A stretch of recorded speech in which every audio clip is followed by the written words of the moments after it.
The Gernsback, and last I left off, he's just about done. He just needs a little bit of a little more weathering and a little bit of pigments around his legs and everything. But before I finish him off, I like to do. It kind of sounds crazy, but I like to actually put him on the base, especially if I'm doing a figure or a vehicle that's got groundwork. I like to get the base work done, and then attach the figure, and then finish off the figure. This way, I can see where the like dust or dirt, accumulates. It's just easier for me to see it, and it's just easier to finish him off that way.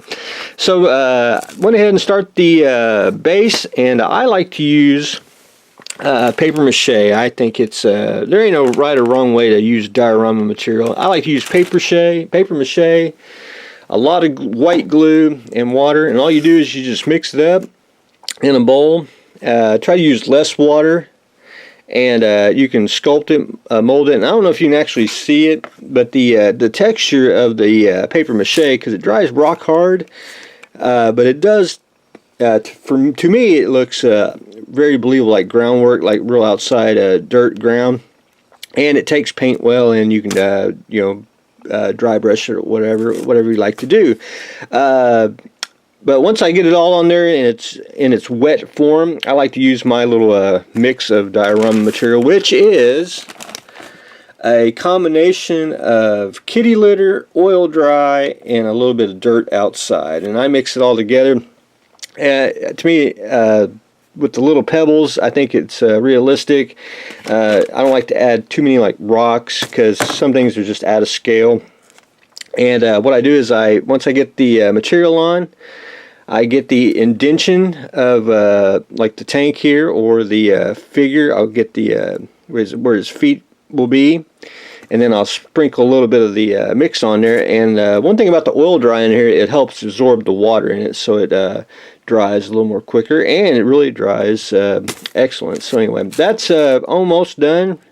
It's rock hard. Did this a couple days ago, so I'm gonna probably going to spray the base with earth color, see where I need to add any more groundwork. And when I say groundwork, my little mix there, because there's stuff I'm going to have to add around here, and then we'll add some vegetation and a few other little things. But I like to get the base painted, and then go back in, get the figure pinned, get him glued on, and then finish off the base, and then we can finish off weathering Mr. Gernsback. So that's where I am on Mr. Gernsback. So with that, I dug back out the ball tank, because I was inspired to put him on a little base here. So I did the same thing like I did with the Gernsback, put the celluclay on there. I took once it was wet, I took basically the ball here, the tread, and I rolled it just to get the indention of the I'm going to say track, and got it where I wanted it. And I decided on a figure, and I was going to add a female figure, but I decided to go with I'm not going to use the Russian traffic controller. I was going to do a sexy female figure, but I decided against it. I wanted to do a type of Russian female that had the skirt and that type of uniform for that era. And I was gonna, I'm probably gonna modify it. I was thinking of have her holding the gun there, like resting on it. And she does come with a weapon, and this is an old Hornet kit too, so white metal. But I may modify her. I may cut her arm off and put it down on, straight down, just like this side. That's what I might do. So if you can envision it, kind of something like that. That's what I'm planning on doing. But anyway, I wanted that type of uniform. I thought,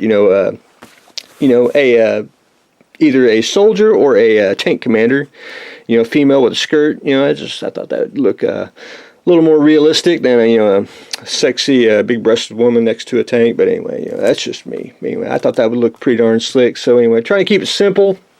And I got to go back in on the tank. I'm going to do that today. I forgot.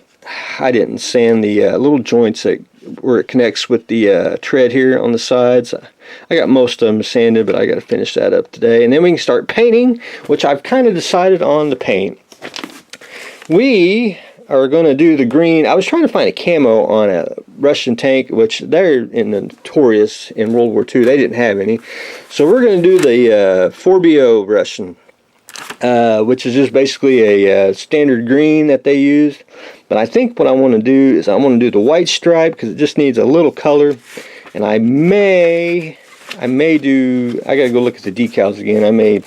If the 324 is not on the red star, I may add the red star and the white stripe, just to go that route.